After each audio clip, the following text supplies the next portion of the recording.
Welcome to the first episode of Enlace's Culture Corner, where we take a look at the best artists in San Antonio and see where their creative minds are taking them.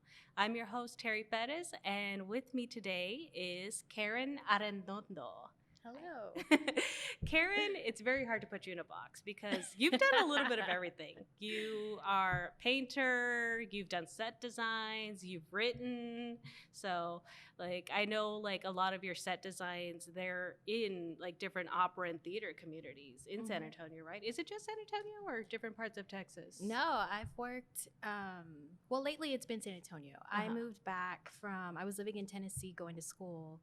So I was working in Memphis and doing work up there. But since I've been back post pandemic, it's been mostly San Antonio work.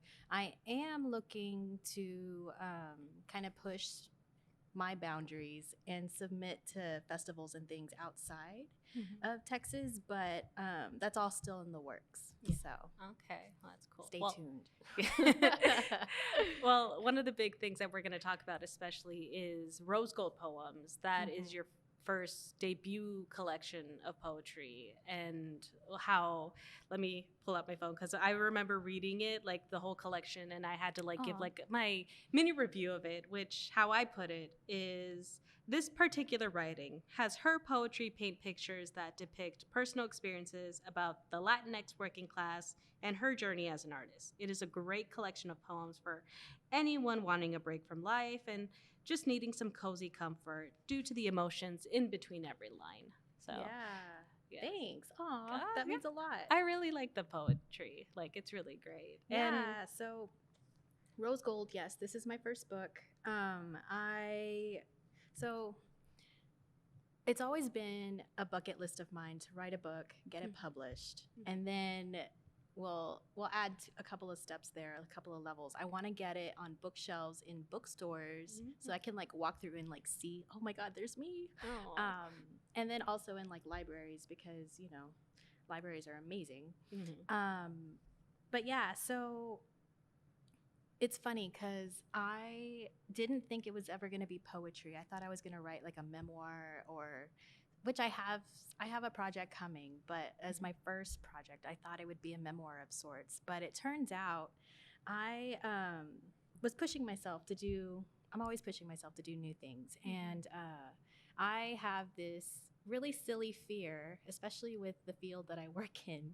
I have stage fright. And so I told myself I was going to get on a stage with a microphone and I was going to, share my soul in front of strangers to just say I've done it. Wow. And so, yeah, I used to randomly just go out weekend nights and seek out cool artsy things in town. And the Budo Slam poetry event that happens on Tuesday nights, since then it's been at different venues, but when I very first was introduced to it, I think I saw a flyer or something. This was before Facebook and those kind of things. I just stumbled upon it, and I got to hear these amazing spoken word artists, poets, and kind of just fell in love with it. I didn't go often. I didn't go after a long while. There was a big break. So years pass, and I'm back in town. I'm working in theater, and I kind of rediscover this poetry scene. And so I find myself attending the Blah Blah Blah Poetry Spot, which is a Wednesday night weekly open mic event for poets of all experience levels. And I just kind of fell in love with the place, with the people, and started writing. And so it took me several months before I actually got on stage, but these people, this event itself, I think I owe a lot of credit to this first book of poetry, because had I not given myself which I think is kind of silly, but the crazy goal of writing a new poem every week to say on the mic, I don't think this book would exist. So yeah, over the course of, I think I discovered this place back in the summer of 2021. And I started going like every single Wednesday. I was there. And then the people who run the place, run the event, I guess they got to know like my face and recognized me. So we all became friends, and it's been kind of history since then. Like the rest is history, as the phrase goes. So yeah, a new poem a week. And sometimes I do 2, depending. And they're not very long. So yeah, I think we were given 5 minutes or 2 poems. So I always gave myself those benchmarks. But yeah, this particular book has 80 or so poems in it. I forget the number now. But since I've started, which was just in 2021, I've written well over 100 poems by this point. So yeah.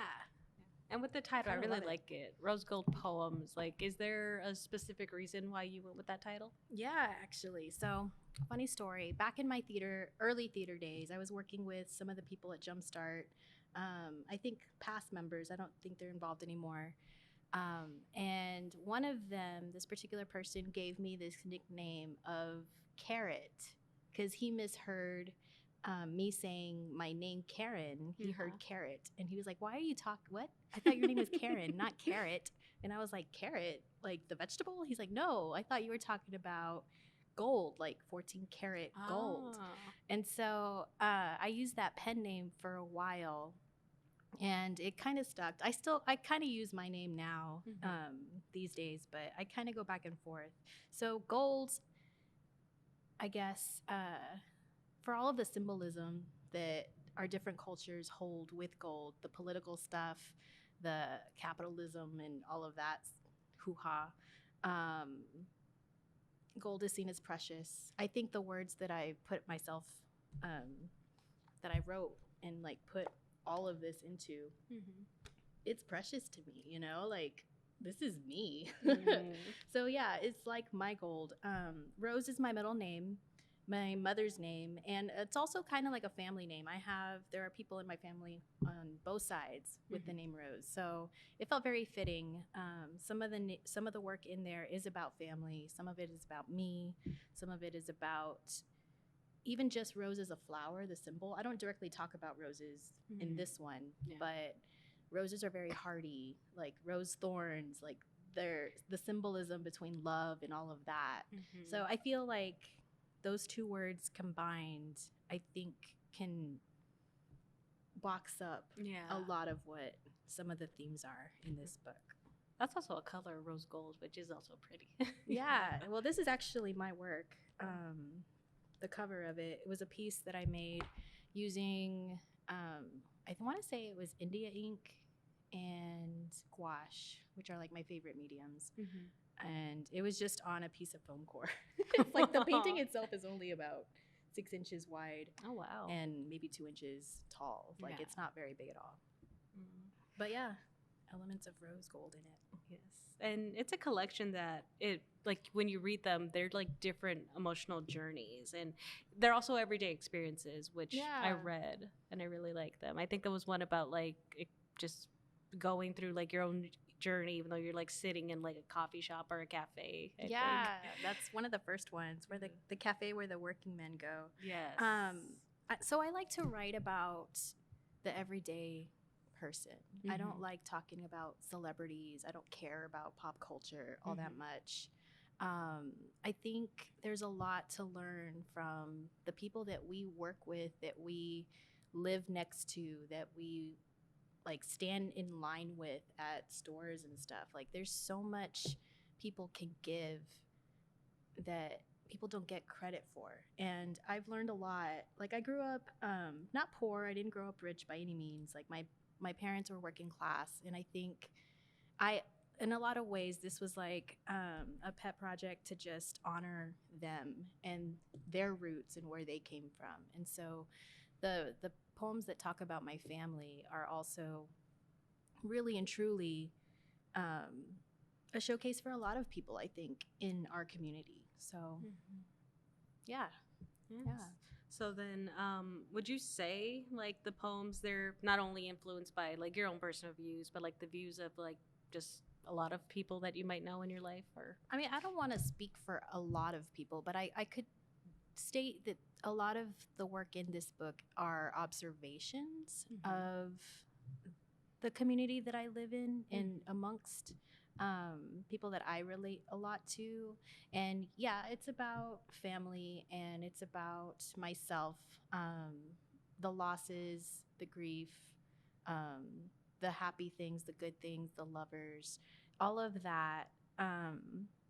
With just like everyday things. Like I'll read a poem in a little while. I think it's my probably favorite poem in the book, that just talks about like when I was a kid and hanging out. Yeah. And I won't say too much because I'll immediately give it away. Okay. Well, even though Rose Gold is like your first debut collection, I know you've written poems for different literary journals. Like, yeah. Would you say each piece of your writing, they all have something in common, or have you written like for a wide range of topics? Well, when you submit to literary journals and outside publications that are looking for just like individual pieces or a small collection of work, oftentimes they'll give you a prompt. So a lot of the literary journals will be like, hey, we were accepting works, write us something along the lines of blah, blah, blah, blah, blah. And it needs to be like in this format, this long, this many pages, cited and whatever. And they'll give you all of the requirements in the particular ad. So I would say I write about a lot of different things, but it all kind of comes back to just me being like an everyday working class, outside the box thinker. Yeah, I think it just varies. It totally varies. Yeah, would you say like some of them like kind of led you to what was I gonna ask?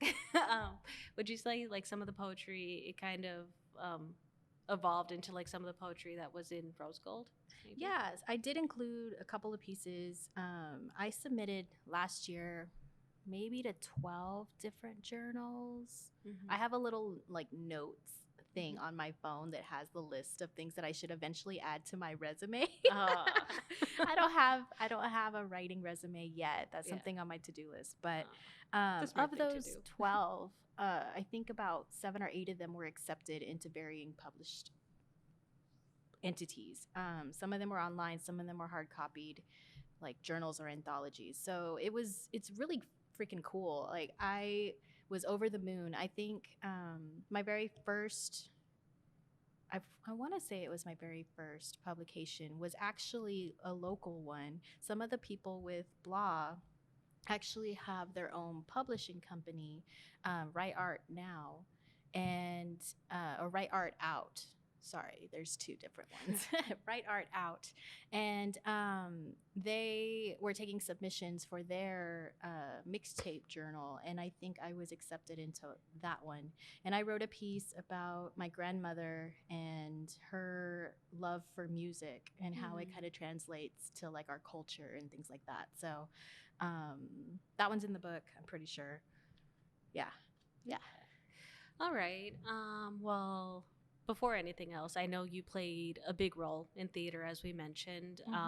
You know, you've done a little bit of everything when it comes to theater. Can you maybe describe your journey, like in that? I'm a theater kid. I discovered theater late. Like I went to private school most of my life and transferred to a public school when I was like a junior in high school. Maybe it was a late sophomore year. I forget now.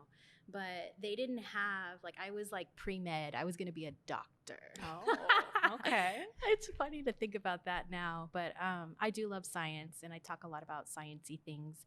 But the courses that they offered at the school, I went to Jeff, which is a San Antonio SAISD public school. They had a fine arts program back when I was there, and a lot of the classes they offered were things that I always wanted to take, but was like not sure.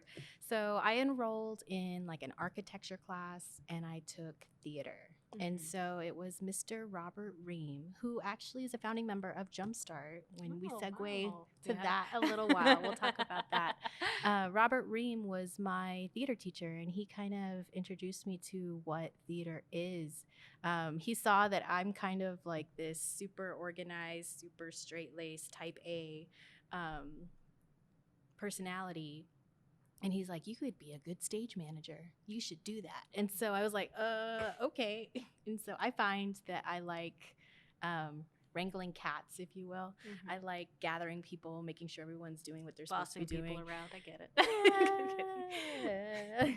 It helps in leadership roles to have this kind of quality. So yeah, then I went to a junior college. I did like a 2+2 program. So you go to 2 years of junior college and then you transfer to like a 4-year, because I didn't know what I wanted to do.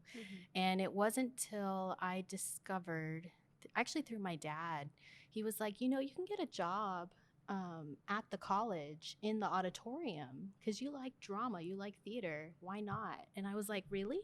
I could do that? Oh my gosh. And so I applied and I was hired.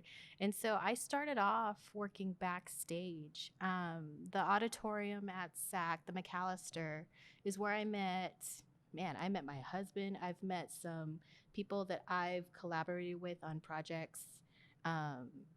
Dear friends, like lifelong friends.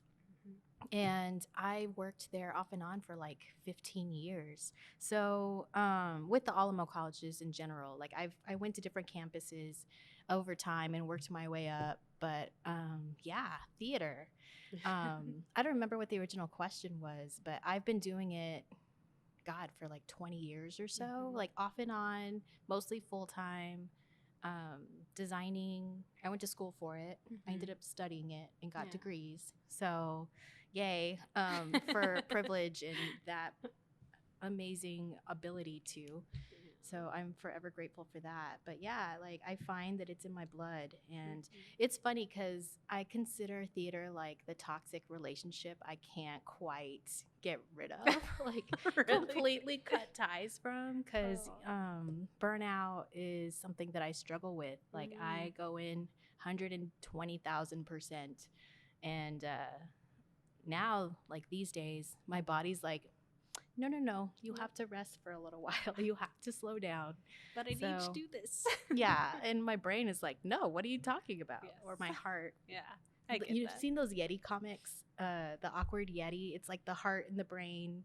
They're on Facebook. Yeah. They're one of my favorite little comics. But that one, and there's some other little theater-like comics that totally just express what theater is to people and just passion projects in general. So yeah, I've been doing it for a long time. I've worked with a lot of the companies in town, not everybody, just because of circumstances, really. Some of the companies in town are kind of like self-sufficient and they have their own people that they've worked with for years. But I've been really privileged to work with so many wonderful companies in town: the Magic, the Public Theater, the Classic Theater San Antonio, the Overtime, Jumpstart, the Guadalupe even. I feel like I'm forgetting people. Well, I've done my own things as well. So yeah. I know one of your more recent things that you did, you helped produce and I think direct for a couple of plays for Screaming Into the Void, that theater festival. Yeah. So Jumpstart Theater, which is one of the 2 companies in town that produce original work. Like they're completely don't buy scripts off of like the big publishing companies. They produce in-house or bring people in to create new stuff. And I live for it. So Jumpstart, which is where I got my start, some of the people that I talked about earlier who gave me that nickname, we produced some really amazing things. And just recently, one of my dear friends, Holly Nanez, who's like a brilliant artist, has put on this passion project of hers. This is actually the 2nd year of her doing it. It's called Screaming Into the Void. And I wasn't really able to participate in the first years, although I really wanted to, but I was there on opening night and supporting her. But this second round, I made a point to make sure that I was able to be involved. And with all of the writing that I've been doing, I wanted to challenge myself and push myself to do something new. And so I told myself, I'm going to direct a piece. I really want to direct. I want to give it a go. I took classes in school and I really enjoyed the process. My teachers thought I might have a knack for it. So I was like, you know what? It's time to do it. And Holly was really, really open to the idea. And she was very welcoming. And she let me choose the script. She let me choose the people I wanted to work with. And at the same time, I was pushing myself in a different way. And I submitted short pieces to be produced. So I wrote the plays. I wrote 2 pieces and directed 1. And the festival only had 6 pieces. So I was pretty heavily involved with this one, I think, and I feel kind of super blessed for that. So Screaming to the Void actually has 1 more week. I'm not sure when you're airing this, but when are you airing this? I don't know. Hopefully, like by time next week. But okay. Well, you can still say the dates. We will have closed by then. We have our final week is February 25th. I'm opening my calendar right now, the 23rd through the 25th. And so it's pay what you can. Doesn't matter if it's not going to air, but look for future projects. Holly and I are already talking about what we want to do next year and what's working really well and what we want to amplify. And yeah, it's been wild. It's been fun. Well, there we go. They have the opportunity to see it next year. Yeah. It's a bigger thing. We're gonna eventually, like, we want to make this big. Like, there are some really cool festivals, like the Women's Theater Festival out in like the Carolinas. They do some phenomenal work, and they're huge. They go on for like a week. They have a conference now. Like, all kinds of amazing work is out there, and we want to showcase San Antonio in the way that some of these other places are showcasing their local talents. So, really and even bringing people in. So, dreams, goals. Yeah, now you can add writing. You can add writing and directing to your notes. Oh yeah. At least on the professional level. Yes. So that's been a lot of fun. Yes. I'm super grateful for Holly and for the talented cast and the other writers too. Like, I learned a lot, and directors by watching. Like, always learning. You should always be learning something. Okay, so we've covered your writing and all of your roles in theater. And no, we didn't talk about all of them. We talked about some of them. Okay, so you wear many hats in theater. Okay. Well, okay, so we talked about the theater stuff vaguely. Like, I done. What have I done? We haven't talked about the opera. We haven't talked about opera. I guess that's it, really. I just signed a contract. I'm very excited for this. So the Tobin, which is one of the places that I've worked for in the past, and it is one of my favorite places on the planet, is home for Opera San Antonio, who is run by Lauren Meeker, who is this brilliant artist and director in her own right, and has offered me a props master position, which is basically I'm in charge of all the things that we see on stage. That's not like furniture. Well, actually it is furniture, but it's not like platforms or things that fly in the air or things along those lines. But I'm in charge of furniture, the small little things that the actors hold, weapons and things like that. Like, we're doing Romeo and Juliet, so there's all the swords and daggers. And so I'm in the middle coordinating with our fight choreographer and our stunt choreographer to get the right things so that it's a safe process and it looks good and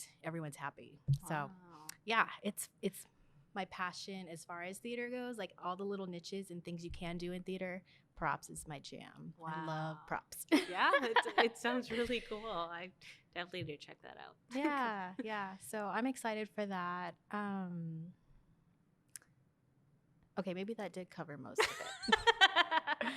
Okay. Well, you already do a lot. Oh, safe to say. I thought of another ahead. thing. Go ahead. The playwriters gym. So the public theater who I find as a second, third home, if you will. I worked for them for about a year as their tech director. And since then, we've stayed really close. I did leave theater for a while because, I've talked about burnout and some personal reasons that we could talk about if we really want to. But I was approached.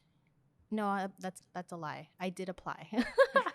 I was applied and was approved or accepted into, they have like a playwriters group to develop new work.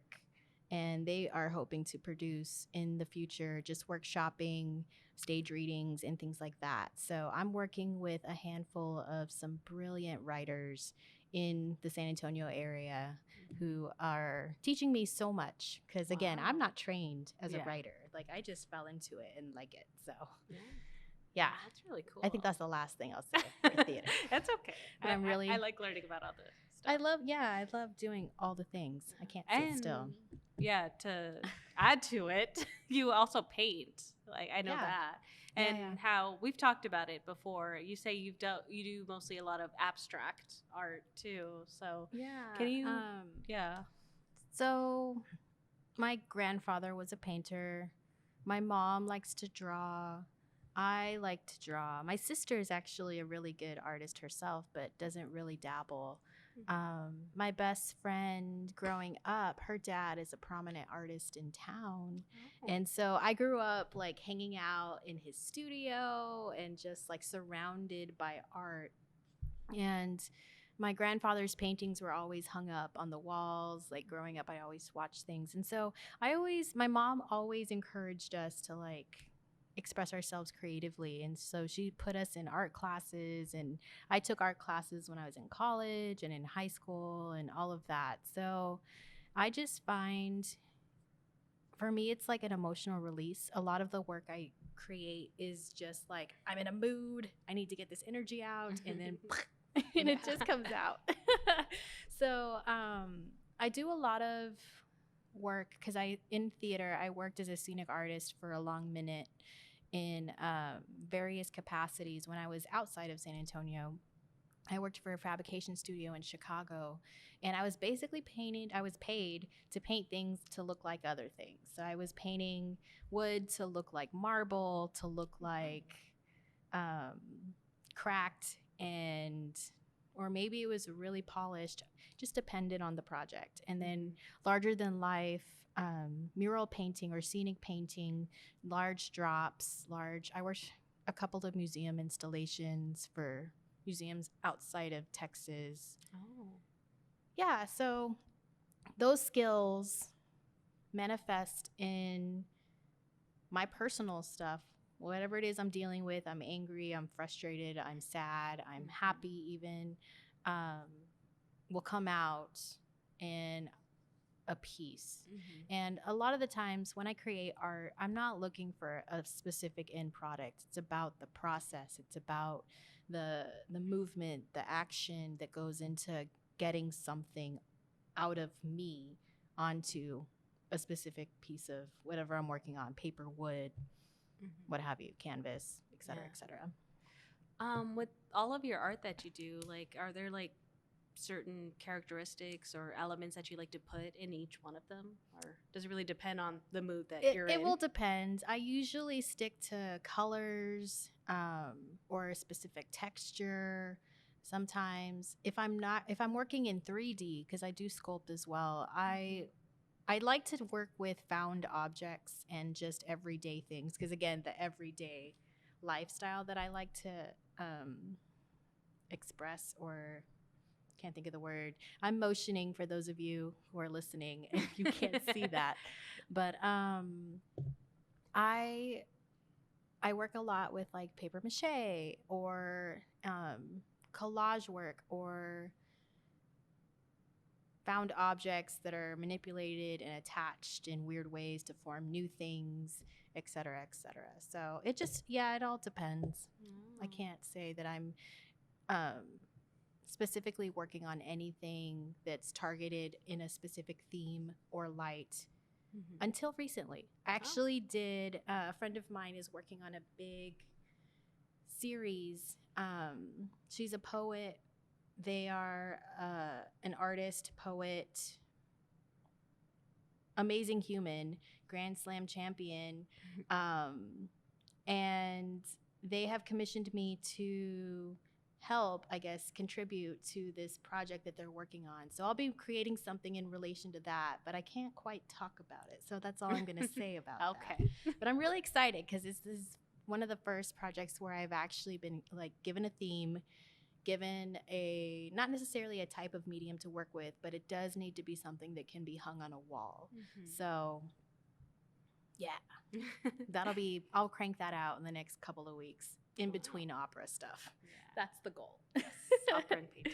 And with all the stuff that you do, you know, theater, writing, painting, how do you know what project to focus on next? Oh, it's all about how I'm feeling. I am privileged enough to where I don't have to create art as a means of paying bills. Maybe it's not quite a privilege yet. Maybe people who do get to do that really are better off. I'm not sure.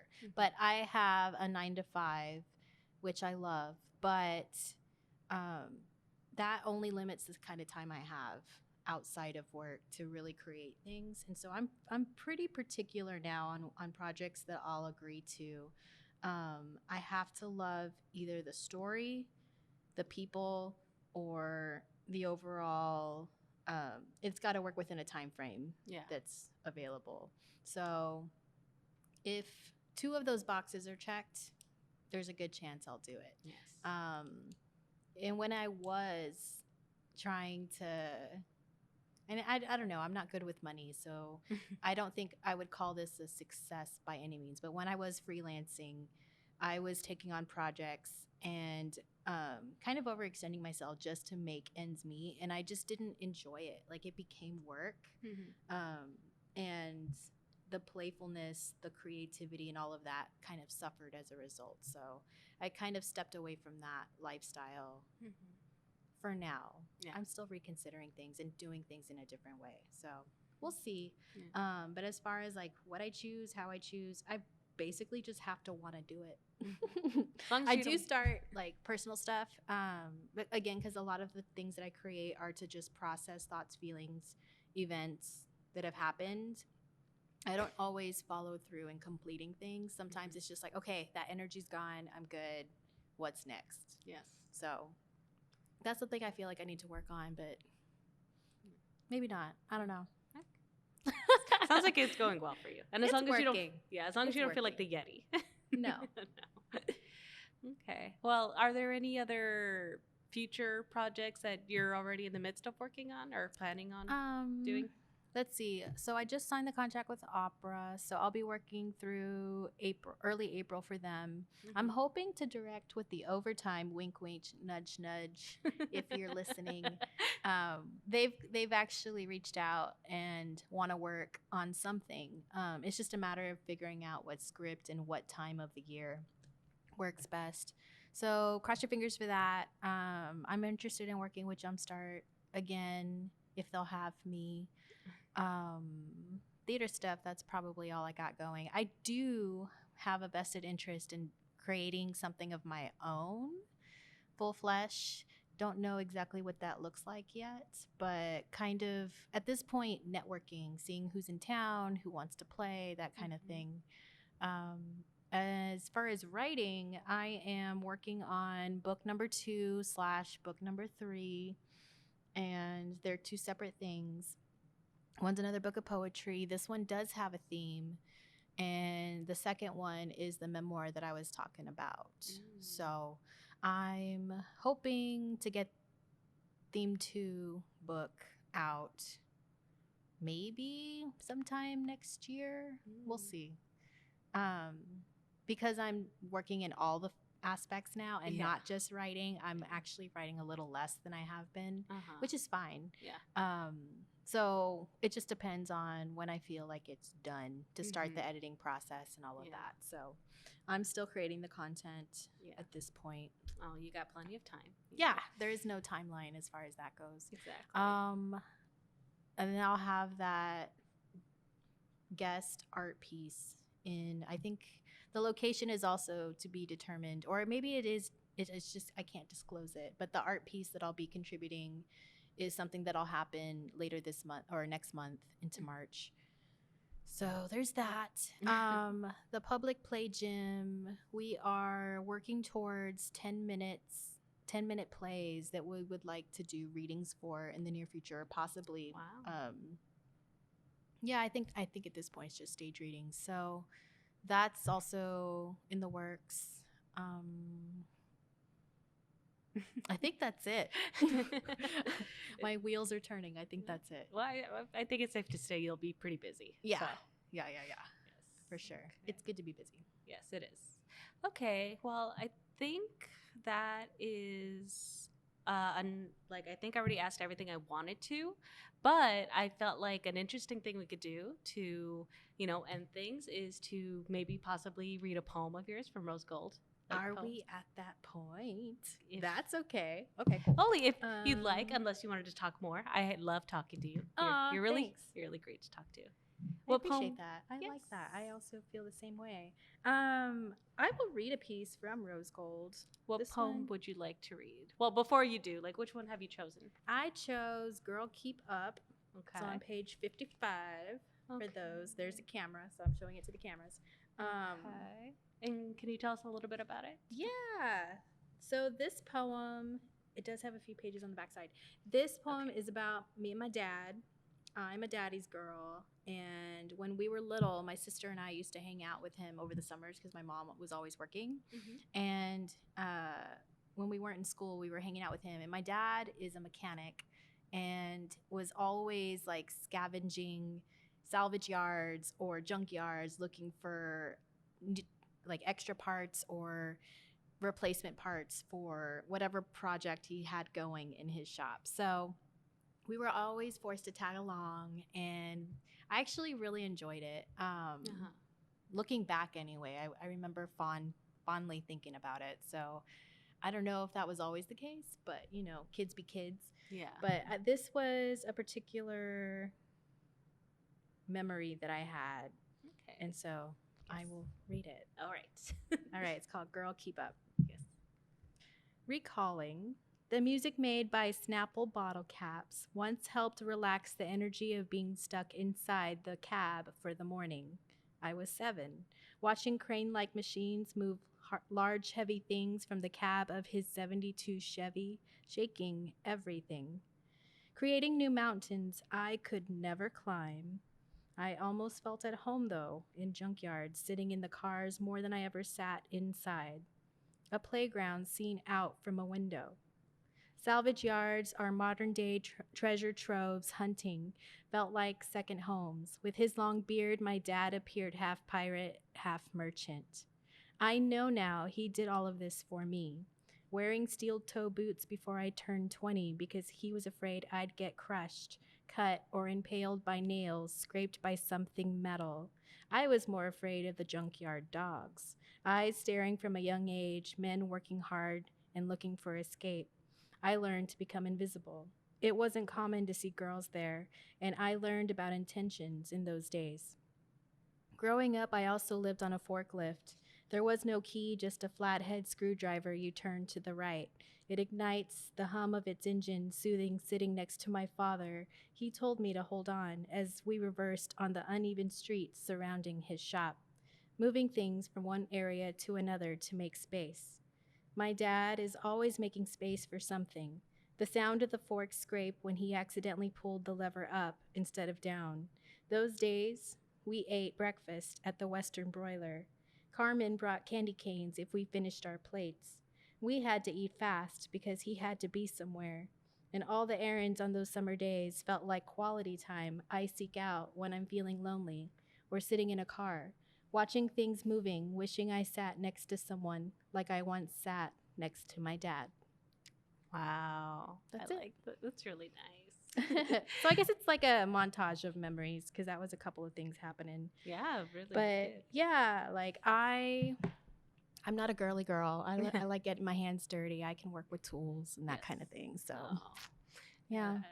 That was really, I really like the scene that you really painted with that. So. Thanks. It read like a lot of different flashes of memory. So Yeah. Okay.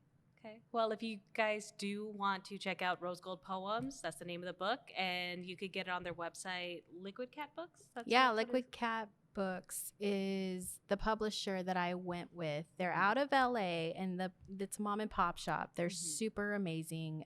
Jacob and Olivia are super chill.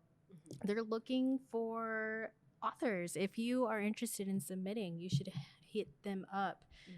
You can find them on like direct links from my Instagram, which is at CitaFace3, which is like Cita is my nickname. Yes.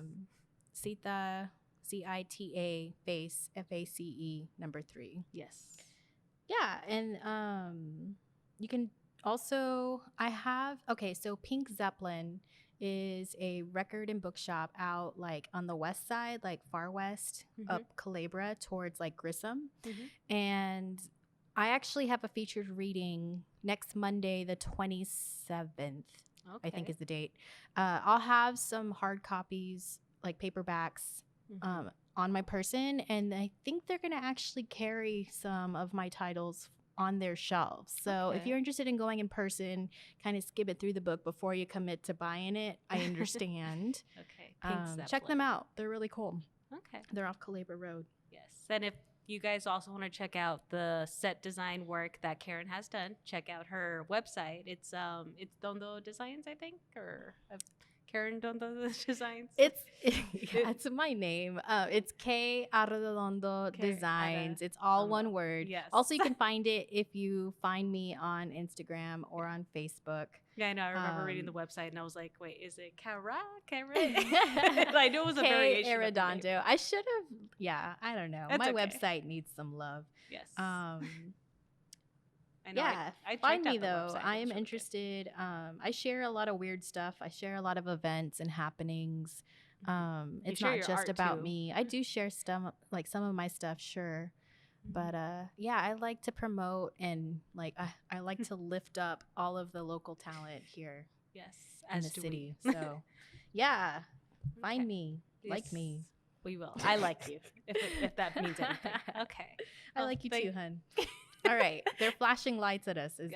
Does that mean we're done? The lights are kind of weird here. I don't know. I think this place is haunted. But yes. Oh, it might be. It might be. Okay. Well, thank you for stopping by, Karen. I really enjoyed this. It's been a privilege, and I'm so proud of you. Oh, Terry was a former student of mine. Oh, yeah, that's true. Yep.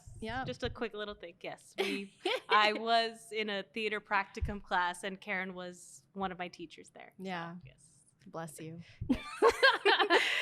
Yeah, I learned nothing though. I know. But it was, that was a time. Yes, it was. Okay. Anyway, okay, and this has been the first episode of Culture Corner, and yes, please feel free to check it out on Enlace Media Lab's YouTube channel and hear it on SoundCloud. Okay. Thank you. All right. Thanks. Bye.